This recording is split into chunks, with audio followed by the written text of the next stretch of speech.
welcome in Weekend Dads. We got the Week 9 Power Rankings coming now. Big shout out to Jason for the last week, keeping the Power Rankings going, able to do them for us for Week 8. We're back this week, though. Here we are, Week 9. It's cold outside, but things are heating up in the Weekend Dads League, let me tell you. So, that was really bad, and I probably shouldn't say that anymore. That was pretty lame, but... good news is we're back this week. We got the graphics. We got all the nice presentation. Everything is back. Quaddy B is back. The bad news is I'm going to be gone again next week. So we need someone to cover for next week. So you guys can fight in the chat over who's going to do that. But let's get roll back into kind of what our results for last week. So curse of the number 1 spot lives on. Card War Hippos went down along with Father of the Mags, Chain Gang, Nutcrackers, Gibson. So really mixed bag across the board here. Based on what our rankings were from last week. We do have 2 6-2 teams. Father of the Mags, Booty Pebbles. Be interesting to see where they end up in our rankings now, since they're not necessarily separating from the pack too much, but I think things are starting to get a little closer. But started off to both great seasons for both those teams. Had some significant injuries happen this past week, especially down here with the Chain Gang here at number 5. He was really on a roll, it seemed, and lost Derrick Henry, so we'll have to see how that affects his ranking. But results from last week, I think it's time to go ahead and move on into the rankings for this week. So starting at number 10, this is a huge surprise. The Chain Gang. Wow. I think it was 2 weeks ago. Trevor was probably the hottest team in the league. Put up 200 points. Make note, Trevor, you put up 200 points, remember? 212, I believe it was. 212. Number 10 now. Things happen fast. So, I mean, a lot of his wins and a lot of his points came from Derrick Henry, and I don't know if Derrick Henry will be back for the fantasy football season. He might be back for playoffs of the actual NFL, but, you know, it's going to be interesting to see what kind of happens. So, looking back at last week, he took on Booty Pebbles and only was able to score 85 points. So really had a rough week. Part of that was Derrick Henry only scored 6 for him. The receivers really struggled. He had Devontae Smith and I'm not even going to try. He played E. St. Brown. I don't know how to say his first name. I'm not even going to lie. So he had to play he just had some really bad receiver play. Also had Travis Kelce only dropped 2 points. So just a really rough week for the Chain Gang overall, especially that core of Derrick Henry and Travis Kelce just really didn't do anything for him. A huge cut this week with Allen Robinson finally being cut from the Chain Gang. Allen Robinson is dead and has been dead, it seems like, forever. So rest in peace to his career. Thank you for your service on the Jaguars with Blake Bortles. And yeah, Chain Gang finds himself down here at number 10. Now, we've seen this before with the Chain Gang where they get dropped extremely low in the power rankings. Sometimes a little bit of overreaction. Some people may say they want to see what Trevor's reaction is going to be when he freaks out that he's number 10 now. But who knows? He's been so volatile, it seems like, in this rankings, heading up and down. We'll see where he ends up next week. So for next week with the Chain Gang, they will be taking on the Nutcrackers. So I would say, honestly, at this point, Austin's team might be a little bit of an easier matchup. James Robinson's questionable coming into the game. Michael Pittman's look extremely good for him, though. But yeah, we'll see if the Chain Gang can kind of bounce back and what they're able to do with their running backs now as Zach Moss and Cordero Patterson. See what they can get going. Luckily, it looks like he has Melvin Gordon at least, so that could... Gordon's look good as long as Devontae Smith doesn't take too much work from him. But that's number 10. Coming at number 9, we have the Gibsons. So old Colin there, 2-6, really struggling this year. He played the Bebop and Baby Bears last week. Wasn't even able to break 100. And it's really, this whole season has just been Dalvin Cook, Alvin Kamara. I think we say it every week. But they just haven't been performing as well as they usually do. And he hasn't been getting those like 30-point games from them, the really great high-scoring games that made him such a powerhouse last year and led to his championship. So it's been really struggling. He does have probably his number one receiver, and Mike Evans on bye this week. Adam Thielen started the season off great. I guess he's been pretty good since. 16 points last week. Had to bye before and had a good week against Carolina, but receivers have been kind of hit or miss, and those running backs have been struggling. He's going to need a quarterback coming in this week. With Aaron Rodgers being out with COVID, I don't know how much time he's going to miss because the whole vaccination thing and everything, but it is what it is. And I think something that's really got to be bugging Colin is that Michael Thomas trade he made. So he made a trade back. Let's look at it. Back October 10th, he traded away Elijah Mitchell for or no, that's not that trade. Did he draft him? We're kind of cut that out. So Michael Thomas down here on his IR, I bet he was hoping that he would come back and be able to play him as one of his top receivers, but it seems like, who knows when Michael Thomas is going to come back. So now with Jameis being out for the season, I don't know what that Saints offense will even look like, but Colin's going to need to do something here soon. Down at 2-6, if he gets much further behind, especially when you have teams 6-2 at the top of the standings, he's fallen very far behind. He's going to run out of time here. It's just a matter of time. Coming up this week, he has the PIs Boys, so a good rivalry right here. Yeah, the PIs Boys with all their wide receivers. We'll see if they can take down the Gibsons. So Colin's really going to be looking to try to turn a season around. But moving on to number 8. Coming at number 8, we have Team Tots leapfrogging over the Gibsons from number 10 spot last week. So Eric was able to get his 3rd win on the season last week. Tyreek had a good week. That's what it comes down to every single week. Now, Mahomes didn't play as well, but Tyreek scored 21, had a good week. It was actually a really close matchup with Austin. It was 128 to 127, so very, very tight game. He just had overall, I think, a pretty good showing from his team. Fournette didn't do too much, but the Saints defense is pretty good. Devontae Booker, with Saquon being out, was able to score 15 points.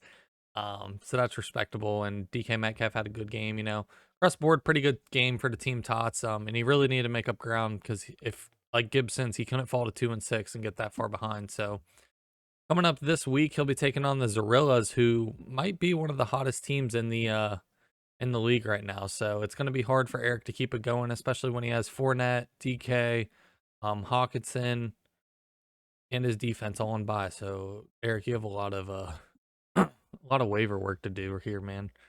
But we'll see what he's able to do against Zorillas. So that's number 8. Moving on to number 7, we have the Booty Pebbles just locked in, I think, for the 3rd week in a row or something. Mark feels comfortable down here at 7. He loves it, and I think we rank Mark at 7, but he just finds ways to win. I don't understand. So this past week, took down the Chain Gang. Now, it was an easy week. The Chain Gang only scored 85 points. Mark only scored 110, but was still able to get the win.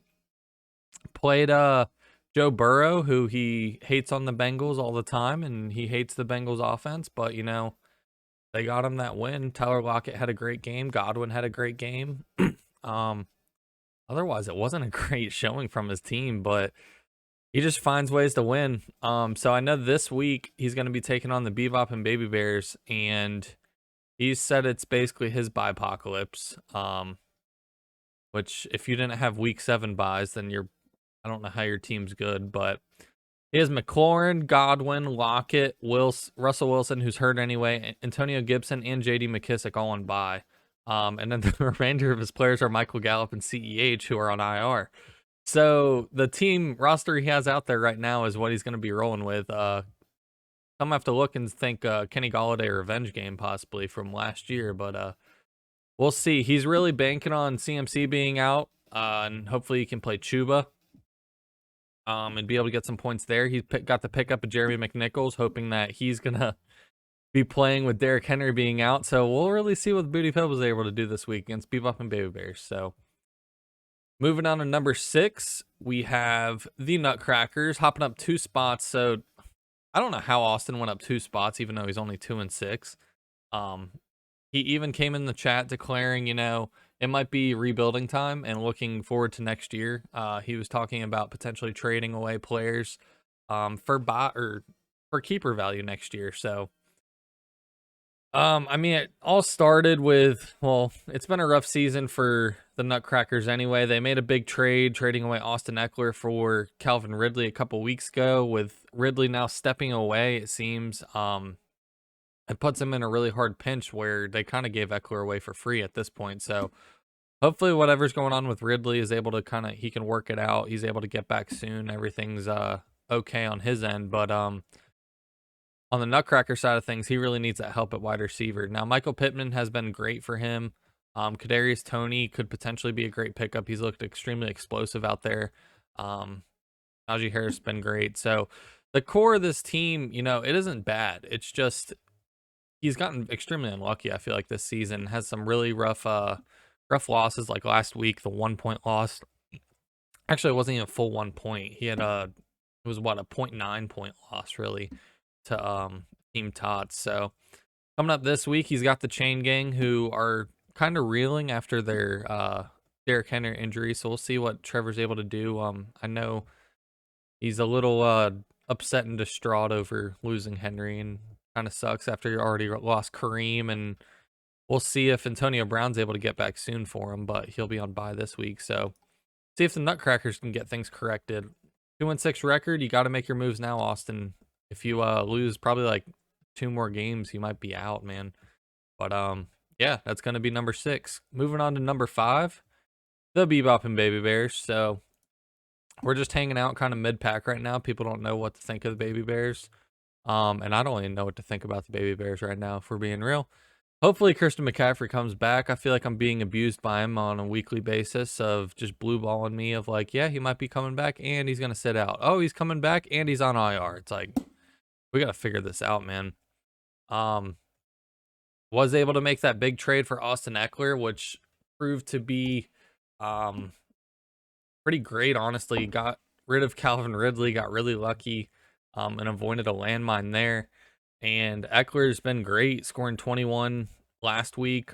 He's RB3 on the season already. Is he past his bye week? I hope he is. Oh no. Past his bye week on week 7. So yeah, the real sore point right now for Baby Bears is the wide receiver position. Really hope that Ridley would have been, one of those top 5 wide receivers on the season. Never really appeared right, but out of it, we were able to get a really great tight end though with Kyle Pitts. Now he had a down week last week, but Ridley, it appears, going to be missing some time. So I think Pitts is the clear, basically wide receiver 1 on the Atlanta Falcons. Amari Cooper had a great game last week, especially with the touchdown there at the end of the game.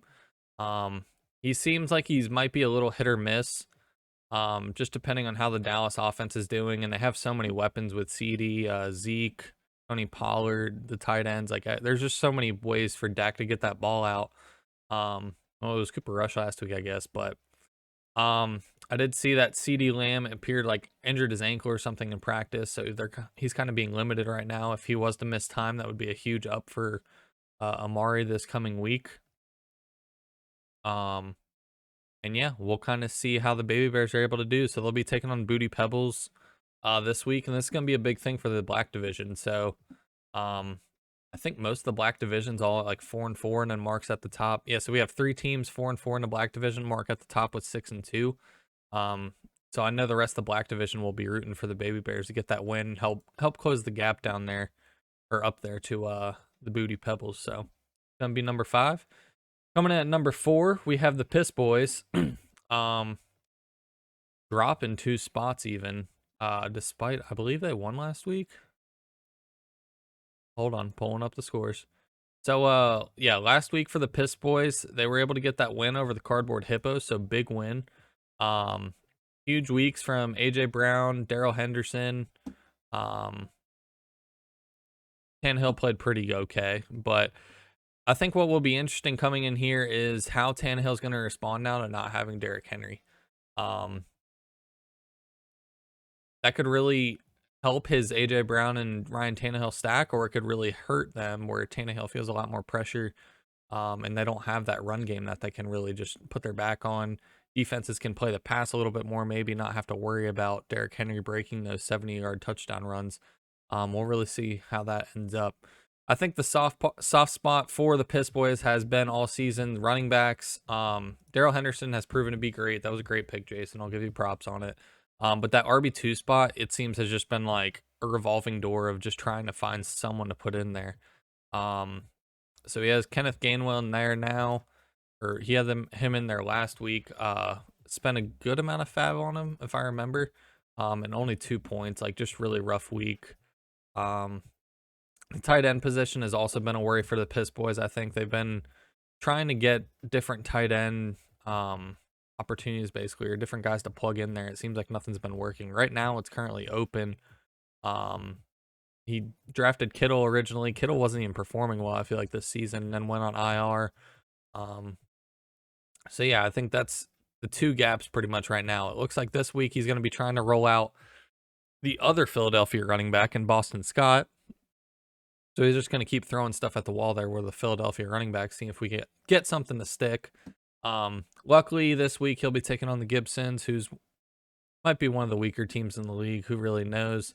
And Jason just really needs his wide receivers to kind of carry him, make up for some of those missing points off the tight end and running back position. So that's going to do it for number 4.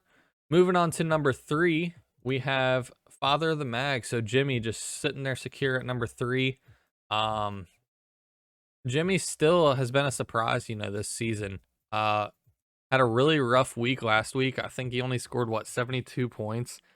So it's kind of amazing that he held here at the number 3 spot, but I think a lot of that has to do with his 6-2 record. So he just really had some rough weeks. I mean, Kyler Murray had a terrible game on Thursday Night Football. Mike Williams didn't play well. Christian Kirk, I mean, the Arizona offense just kind of sucked. He did lose Tunyon for the season with ACL. He had Josh Jacobs on bye, which I don't know if that's a good or a bad thing. Miles Sanders is hurt. Devontae Adams was out with COVID. It was a bad week for him all around, honestly. So it led to a very low scoring week for him, and got kind of slaughtered by the hot Zal Zappy Zorillas. So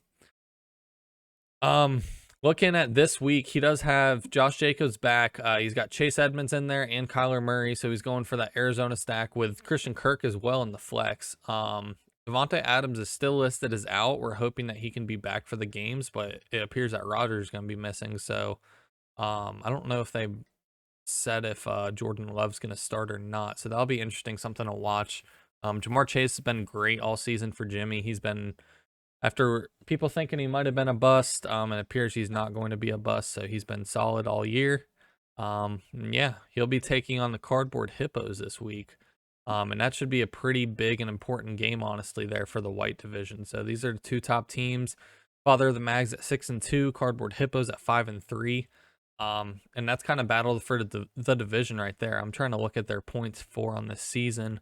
Okay, so Dustin has a pretty good lead on points for the season of about 90 points.